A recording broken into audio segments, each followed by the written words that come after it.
Holger hedder han. Og til sommer, der har vi været gift i 45 år. Hvorfor er der ikke mere kaffe? Har du ligget og sovet hele eftermiddagen? Hold for dig! Holger, du hjælper til. Det har jeg ikke set siden din 40-års fødselsdag. Fri. Hej, Hans Peter, arkitekt for Brun og Bristed. Hvad er det, der foregår? Altså, hele ejendommen skal laves til ungdomsboliger. Alle i foreningen skal være ude inden den første. Jamen, vi har ikke fået nogen skrivelse. I burde have fået et brev med posten. Jeg har kigget lidt på jeres økonomi, og det bliver svært. Skru nu ned i seng, og så læg dig til at dø, ikke, gamle mand? Den eneste måde, I kan få penge ud af banken på, det er ved at tage dem selv. Annette Munk.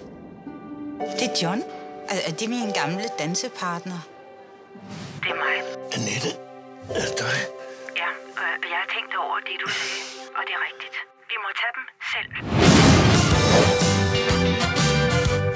Vi tager bare de penge, vi skal bruge, okay. Og hvis der bliver nogen til over, så giver vi dem til Røde Kors. Men det kræver selvfølgelig, at vi først finder den rigtige bank at røve. Hvad med din bank, John? Vi har altid været sådan et fantastisk team. Tænk bare på den gang, vi lagde Forum ned. Det var en dansekonkurrence, Annette. Det er altså noget andet at røve en bank. Hvor vil du det fra? Har du prøvet det?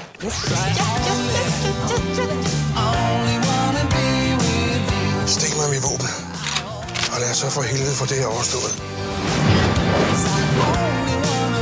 Det er jo ikke noget voldeligt røveri. Det er jo et ganske almindeligt stille og roligt lille bankrøveri, hvor der ikke er nogen, der kommer til skade. Det manglede der bare.